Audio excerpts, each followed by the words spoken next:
Lucas 13, do 6 ao 9.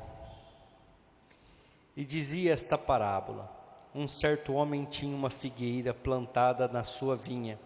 Foi procurar nela fruto e não achando, disse ao vinhateiro: eis que há 3 anos eu venho procurar fruto nesta figueira e não acho.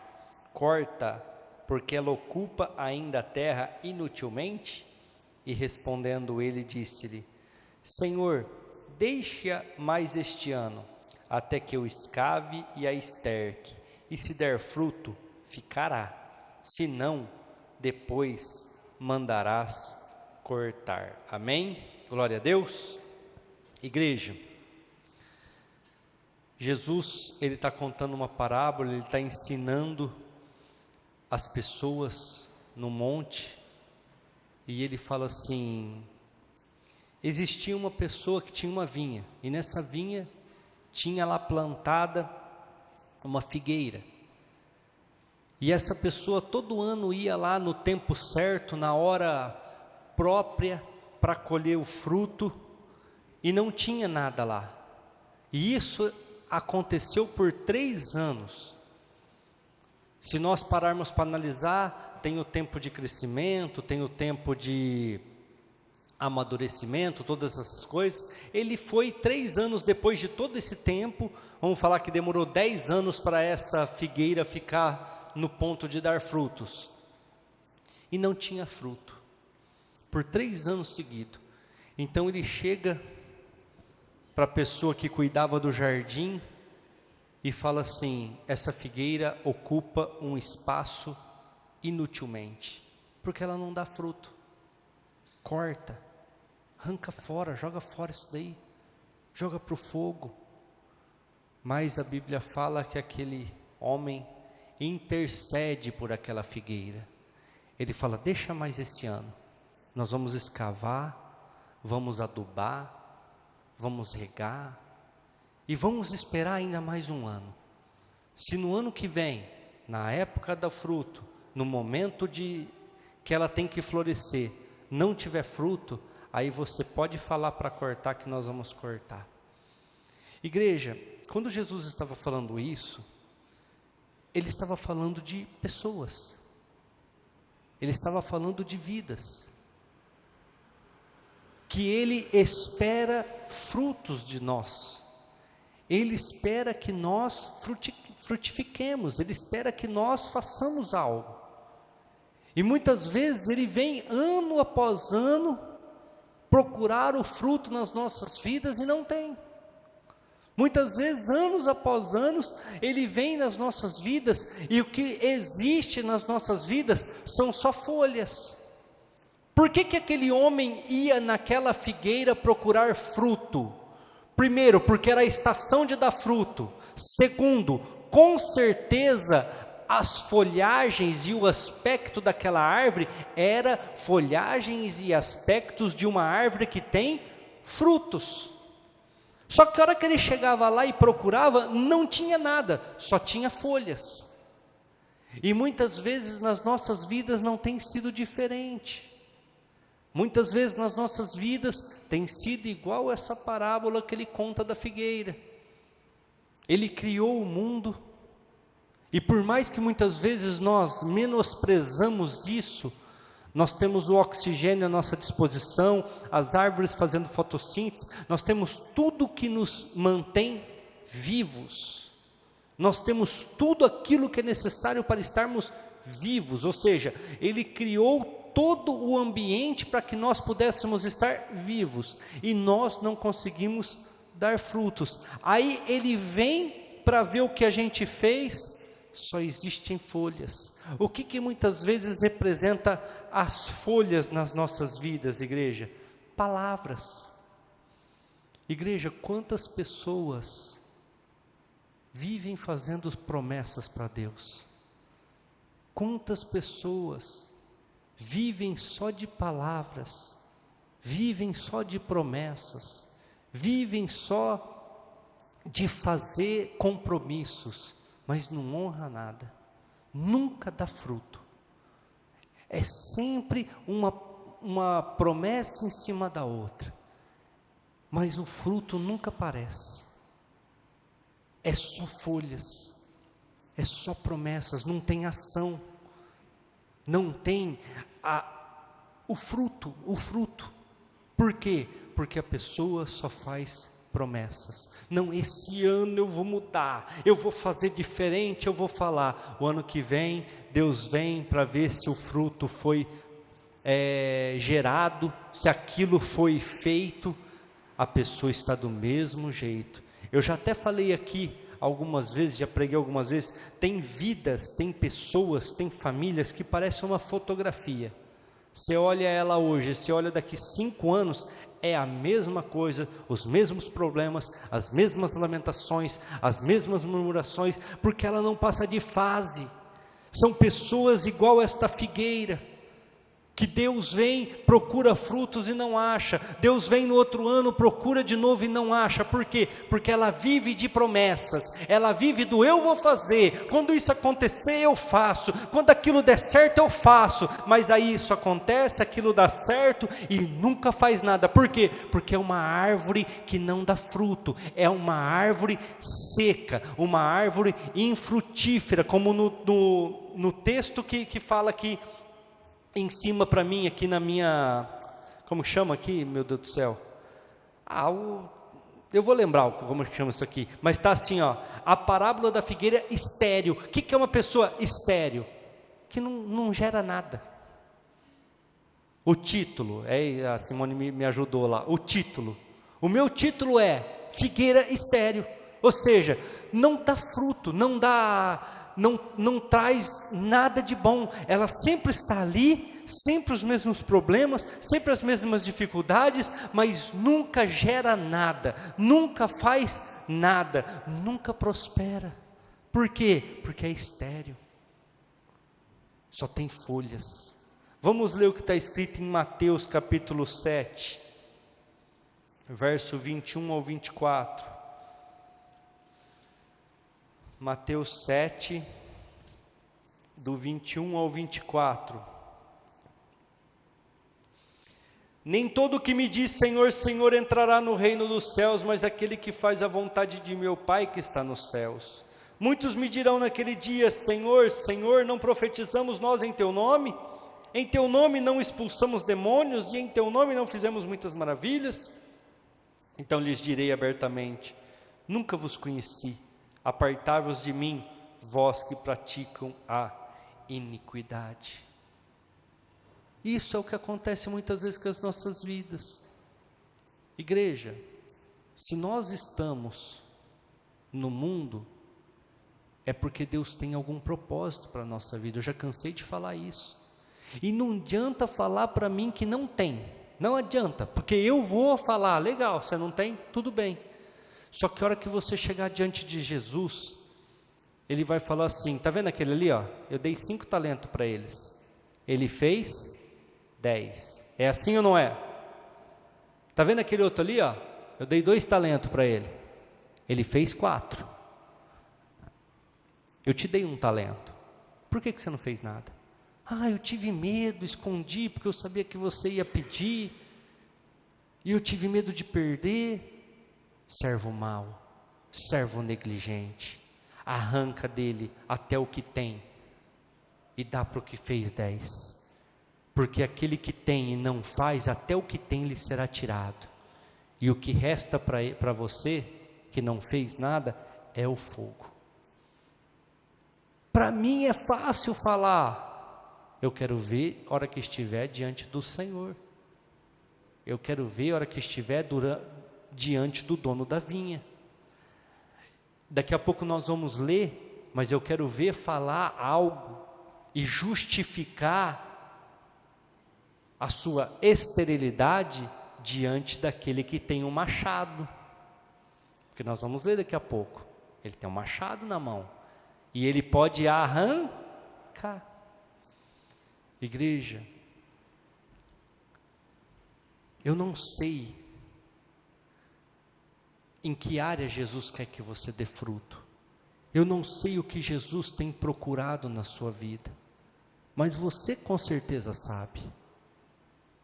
Que Ele possa achar os frutos, que ele possa vir na estação e ter os frutos, porque nós temos que entender que Jesus é bom, como nós falamos aqui domingo. Ele deixou toda a sua glória, toda a sua majestade, humilhando-se em forma de homem, vindo aqui na terra para nos construir a arca. Todo mundo lembra? Para nos preparar a igreja, para que nós pudéssemos ter segurança, para que nós pudéssemos alcançar a salvação através da graça, para que nós pudéssemos chegar diante do Pai.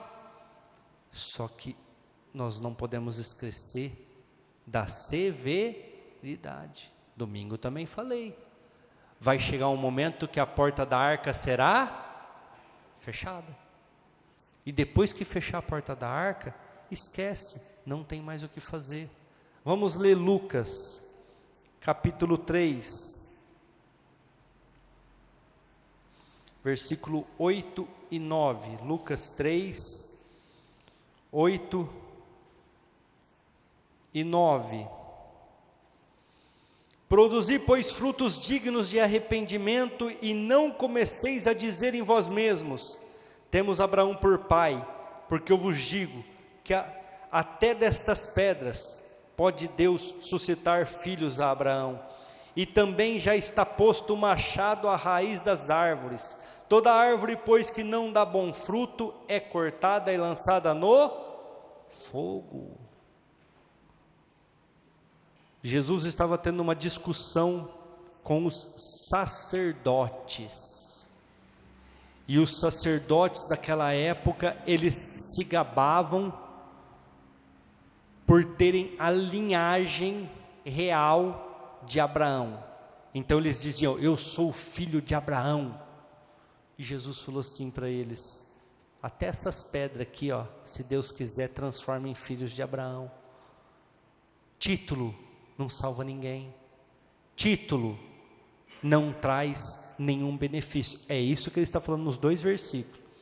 Aí ele fala assim, ó: Deus está procurando pessoas com frutos dignos de arrependimento. O que Jesus está querendo dizer? Deus está procurando pessoas que reconhecem os seus erros, param de ficar falando que vão fazer, para de ficar falando que vão mudar, para de ficar falando e prometendo as coisas somente por palavras, e tomem uma atitude de arrependimento e mudem. É isso que Deus está procurando. Não está procurando filhos de Abraão, não, porque até das pedras ele faz, se ele quiser, filhos de Abraão. Vocês acham que vocês são melhores porque são filhos de Abraão? Vocês acham porque vocês são filhos de Abraão não vão ser julgados? Olha, o Pai já está com o machado na mão, e se vocês continuar com falácias, Ele vai arrancar pela raiz, Ele vai cortar e vai lançar no fogo. Olha o versículo 7, dizia, pois, João à multidão que saía para ser batizada por ele: raça de víboras, quem vos ensinou a fugir da ira que está por vir? João Batista vira para eles e fala: víboras, hipócritas, ficam aí justificando, ficam aí arrumando desculpas para as coisas. Quem está falando para vocês que vocês estão conseguindo? Que vocês vão fugir da ira de Deus? De jeito nenhum. Vocês vão pagar o preço. Vocês vão ser julgados. O Pai já está com o machado na mão, e Ele vai cortar, Ele vai lançar no fogo, Ele vai tirar. Vamos ler 2 Pedro, capítulo 3, lá no finalzinho, 2 Pedro, capítulo 3, versos 4 ao 10, dizendo: onde está a promessa da vinda? Porque desde que os pais dormiram, todas as coisas permanecem como desde o princípio da criação.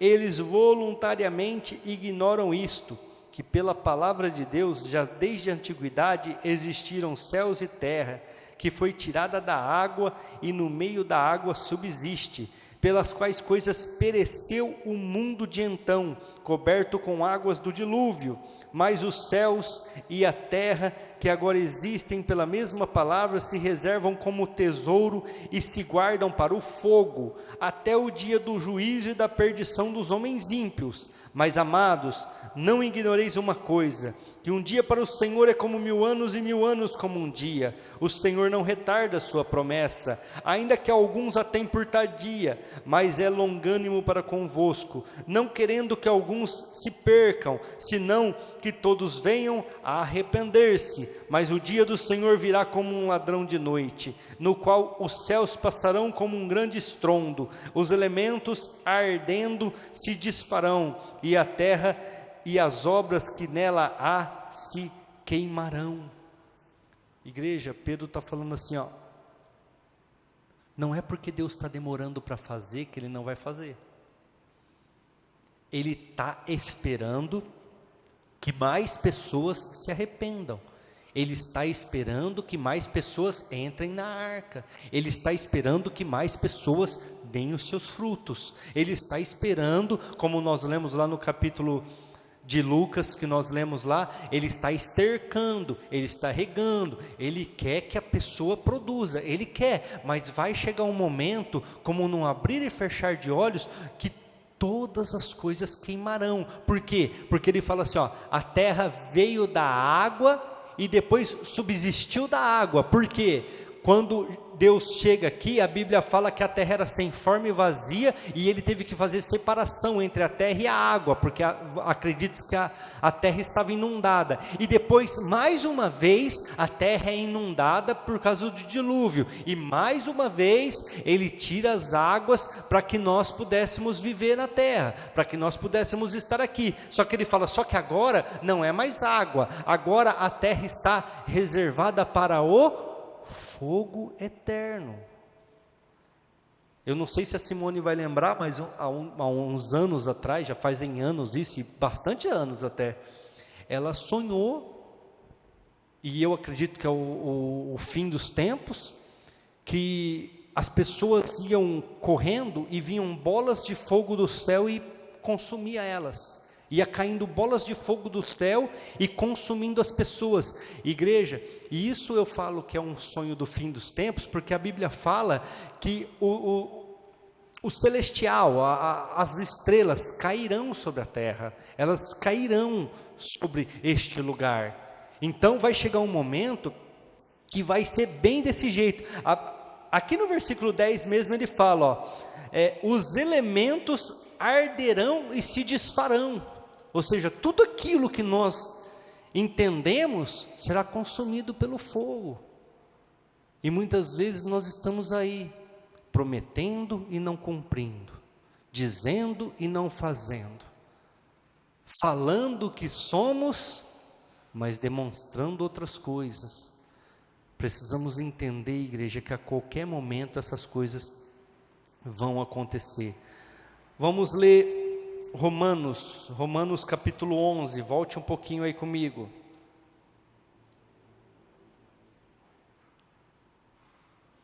Romanos 11, 16 ao 19.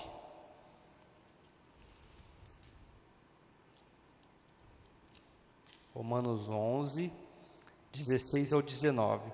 E se as primícias são santas, também a massa é. Se a raiz é santa, também os ramos o são. E se alguns dos ramos foram quebrados, e tu, sendo zambuzeiro, foste enxertado em lugar deles e feito participante da raiz e da seiva da oliveira, não te glories contra os ramos.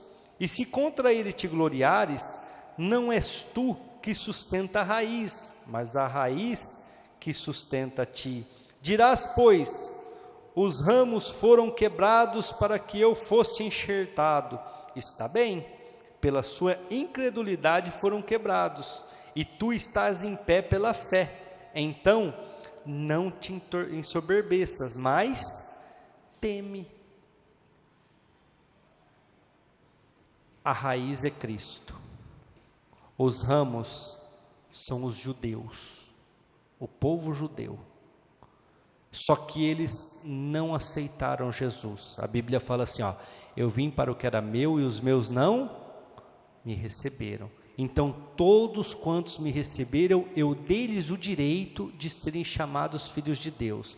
Vou explicar de uma forma bem simples para vocês entenderem.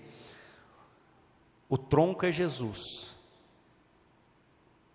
As folhas, os galhos é os judeus. Eles não aceitaram. Então eles foram podados, tirados.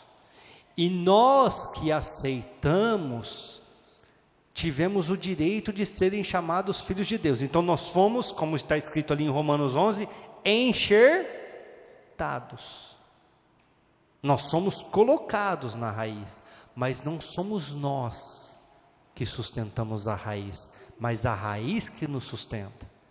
Aí a Bíblia fala, se vocês não derem frutos, lembrem-se, Paulo está fazendo um lembrete para os romanos, que ele cortou os ramos naturais, ou seja, ele cortou o próprio povo dele para enxertar vocês. Você acha que ele não vai fazer o mesmo com vocês?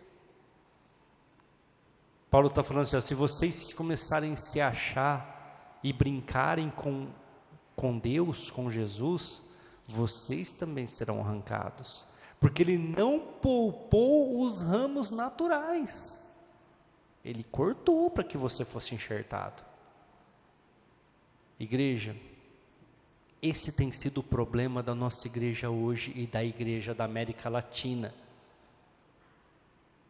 Nós entramos num período, numa dispensação, que é período, aonde nós estamos sendo indiferentes para aquilo que Jesus fez.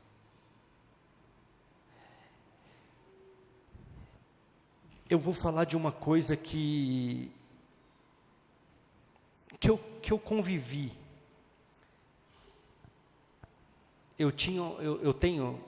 Tinha, né, porque hoje nós não temos mais proximidade, um amigo que sempre foi bem cuidado, sempre andou muito bem arrumado, sempre teve o que comer, o que beber, sempre teve coisas boas, não o melhor, mas sempre teve coisas boas. E um dia ele virou a cabeça, ele desbundou, como diz o mundo, e eu não sei nem se está ainda, mas até pouco tempo atrás estava até preso, porque ele descobriu que ele era adotado. Ele descobriu que ele foi uma criança adotada. Igreja, e aquilo nunca entrou na minha cabeça. Ah, mas eu fui abandonado, isso, aquilo, legal, mas e a família que cuidou de você? Oh, Deus preparou uma outra família para cuidar dele. Na minha concepção, ele deveria ser 2 vezes grato, porque Deus permitiu a vida e depois Deus preparou uma família para manter a vida dele, para sustentar ele. Igreja, eu vejo nós desse jeito, fomos criados, pecamos, estávamos lá no lamaçal do pecado, Deus manda o seu Filho, que nos resgata pela sua própria vida, porque Ele que pagou o preço, nós somos salvos porque Ele pagou o preço, o salário do pecado estava sobre Ele, e pelas suas pisaduras nós somos sarados, e nós somos ingratos, e eu me coloco nisso também. Uma vez uma pessoa veio em mim, porque o fulano, é porque aconteceu isso, coitado. Eu falei, coitado nada, a índole mal estava dentro do coração dele. Eu gosto dele, é uma pessoa que andava comigo, andava na garupa da minha moto, mas só que isso não é motivo, porque eu conheci o pai e a mãe dele adotivo e conheço até hoje, cumprimento eles sempre que eu passo ali no bairro, pessoas honestas, pessoas boas, pessoas que ralaram, que deram uma vida digna para ele. Agora vem falar que não, isso aí não. Deus deu oportunidade para ele, Deus deu condições para ele. Ele jogou fora. Jogou fora. Ah, porque a irmã dele realmente era filho do casal. Era filho deles lá. Porque tinha isso, tinha aquilo. Igreja, se for parar para analisar, ele não tinha que ter nada, porque ele não é o filho. Não é assim? Se você parar para analisar, a grosso modo, a filha deles foi gerada por eles, tem as responsabilidades. Agora, ele não. Então, tudo que foi dado para ele foi pela graça, tudo que foi dado para ele foi pela misericórdia daquele casal. É por isso que quando Jesus está falando, e aquela mulher chega para ele e fala, ajuda minha filha, ele fala assim, eu não posso tirar o pão da mesa e dar pros cachorrinhos. Ela fala, mas os cachorrinhos também se alimentam das migalhas que caem da mesa. Ele fala, pode ir que a tua filha está curada, pela tua palavra, porque realmente você não tinha que estar aqui, pela lei, você não tinha que nem falar com a gente, mas só que você se colocou no seu lugar, você entendeu que o que eu fizer para você aqui é um favor, e eu quero fazer, pode ir lá que está curada. Igreja, é isso que nós não entendemos, por isso que nós não damos frutos, porque nós achamos que Jesus tem que fazer, tem que agir, tem que ouvir as nossas murmurações e lamentações, mas nós temos que entender, igreja, que do mesmo jeito que Ele cortou os ramos naturais e nos enxertou, Ele pode cortar nós também, com uma facilidade tremenda, com uma facilidade tremenda. Ah, mas eu fui adotado, graças a Deus, Deus te deu uma chance, Jesus te deu uma chance, porque o povo escolhido é o povo judeu, mas Ele falou assim, todos que quiserem, todos que me aceitarem, eu dei-lhes a oportunidade de serem chamados filhos de Deus. Igreja, eu vou dar o exemplo de domingo para vocês entenderem. Quantas pessoas foram salvas na época do dilúvio? 8. Noé, a esposa, os 3 filhos e as 3 noras. 8. Ele escolheu as pessoas que seriam salvas. Ele escolheu os animais que seriam salvos. Sim ou não? Fechou a arca e acabou com todo o resto. Vou falar para você entender. Ele escolheu o povo que Ele quer santificar, que é o povo judeu. Sim ou não? É o povo dele.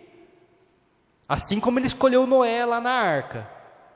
Só que Ele falou assim, o Brasil merece ser salvo, tem pessoas lá dentro que merecem ser salvos, a China tem pessoas que merecem ser salvas, a Alemanha, a Rússia, a Ucrânia. Então eu vou fazer o seguinte, eu vou abrir a porta da arca, eu não vou só colocar os escolhidos lá dentro, eu não vou só colocar o povo judeu, quem quiser eu vou enxertar, eu vou colocar dentro da arca, quem aceitar o sacrifício do meu filho, eu vou dar condições de ser salvo, quem se arrepender de verdade, der fruto de arrependimento, eu vou dar condições de ser salvo. Então vamos falar assim, Ele abriu a porta da arca, escancarou a porta da arca e falou, é só entrar, é só entrar, é só fazer as coisas certas, ter uma mudança de vida, e eu vou dar condições de vocês serem salvos. Lá atrás eu salvei só 8, depois eu escolhi uma nação, só ia salvar essa nação. As outras nações, igreja, se vocês forem em Jerusalém, em Israel hoje ainda, eles são desse jeito, o resto é resto, eles são eles. Nós somos o povo escolhido. Olha o que eles falam para João Batista, onde nós lemos lá em Mateus 7. Nós somos descendentes de Abraão. Aí Jesus fala, o que tem a ver isso? Já foi há muito tempo isso daí. Se vocês não derem frutos de arrependimento, vocês vão pagar o preço, porque o Senhor já está com o machado na mão. E para encerrar, vamos ler Colossenses, capítulo 1. versos 6 ao 10. Colossenses 1, 6 ao 10. Que já chegou a vós, como também está em todo o mundo, e já vai frutificando, como também entre vós, desde o dia em que ouviste e conhecestes a graça de Deus em verdade, como aprendestes de Epáfras, nosso amado conservo, que para vós é um fiel ministro de Cristo, o qual nos declarou também o vosso amor no Espírito. Por esta razão, nós também, desde o dia em que ouvimos, não cessamos de orar por vós e pedir que sejais cheios do conhecimento da sua vontade em toda sabedoria e inteligência espiritual, para que possais andar dignamente diante do Senhor, agradando-lhe em tudo, frutificando com toda boa obra e crescendo no conhecimento de Deus. Paulo fala assim, fiquei sabendo que vocês se arrependeram, fiquei sabendo que vocês estão confessando Jesus como único e suficiente Salvador, fiquei sabendo também do amor com que vocês estão tratando as pessoas. Epáfras me contou tudo isso, e eu não cesso de orar, para que Deus mostre para vocês. Ele está falando, mandando uma carta para os colossenses, para que vocês saibam qual é a vontade de Deus para a vida de vocês, para que vocês frutifiquem. Ele está falando assim, para que a árvore de vocês tenha fruto, para que vocês deem fruto, não só palavras. Eu aceitei Jesus como único e suficiente Salvador e amém. O que Deus quer de você? O que Ele espera de você? O que Ele te capacitou a fazer? Igreja, nós sempre deixamos, não, a hora que isso acontecer eu vou fazer, a hora que aquilo der certo eu vou começar a agir. Esse é o problema. E passa ano, e vai ano, e entra ano, e o Senhor tem vindo nas vidas, e só visto folhas, só visto palavras, só visto promessas, e não vê o fruto, não vê o fruto. Ali, houve uma intercessão em Lucas, e manteve a árvore, mas a figueira que Jesus amaldiçoou, o que aconteceu com ela na hora que os discípulos voltaram do caminho, igreja? Estava seca. Por quê? Era uma figueira estéril. Ele chegou, estava com fome, quis comer, não tinha fruto. Ele falou, seca, porque você não dá fruto. E a hora que os discípulos voltaram, ficaram admirados, porque a figueira estava seca.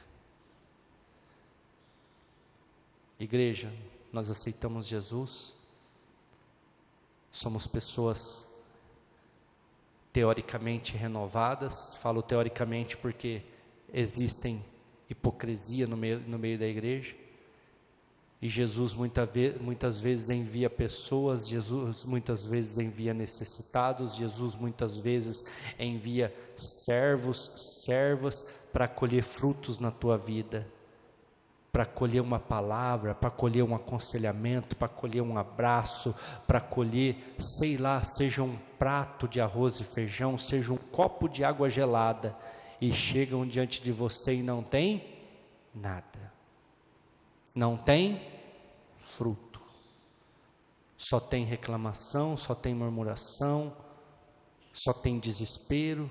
É a foto, todo ano é a mesma coisa, todo ano a mesma situação. Só que se atentem, porque o dono da vinha está com o machado afiado e pronto para arrancar a árvore que não dá fruto. Amém? Glória a Deus. Vamos orar, vamos encerrar o nosso culto. Deus é bom? Preparou a arca? Preparou. Pagou o preço com a sua própria vida? Sim. mas nunca se esqueça da severidade. Ele é bom, mas ele é severo. Ele te adotou e te achou um lugar para você na raiz, no tronco, que é Cristo. Mas assim como ele arrancou os ramos naturais, ele pode arrancar o zambuzeiro. O que significa zambuzeiro, igreja? Muitas vezes aí que está a revelação. Zambuzeiro significa erva braba. Erva braba. Ou seja, eu dei condições para vocês entrarem, mas não entrou, não tem problema nenhum. Ou se entrou e não tem frutos, será arrancado, porque é erva braba. Vamos orar. Senhor nosso Deus, obrigado, Jesus, pela oportunidade que nós temos de estar diante da Tua palavra, diante da Tua igreja, ouvir o Teu Evangelho, Pai, e aprendermos do Senhor.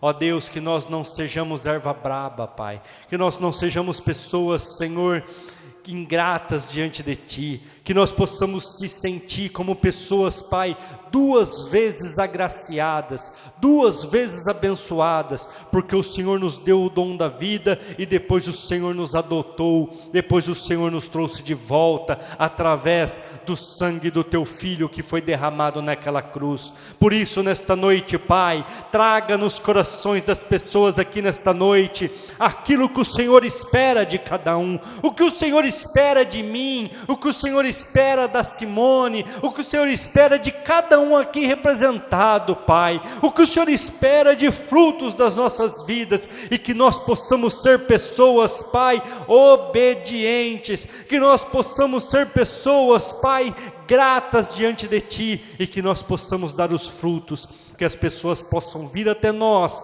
e ter fruto, que as pessoas possam vir até nós e achar sustento, seja na sua área física, seja na sua área espiritual, seja na sua área emocional, seja na área conjugal, seja na criação de filhos, seja um mísero abraço, Pai, que eles possam achar frutos em nós, que eles possam achar alegria nas nossas vidas por Te servir. Ó Deus, por isso nesta hora, Pai, abençoe o Teu povo, abra o entendimento deles, como Paulo disse ali para os Colossenses, e que eles possam entender aquilo que frutifica, aquilo que eles precisam fazer para alcançar as Tuas promessas, e não ser arrancado da raiz que é Cristo. Leva o Teu povo em paz para os seus lares, abençoe tudo que eles colocarem as mãos durante essa semana, e que a Tua graça, o Teu favor e a Tua misericórdia seja derramada sobre cada vida, em nome de Jesus e para a glória de Jesus.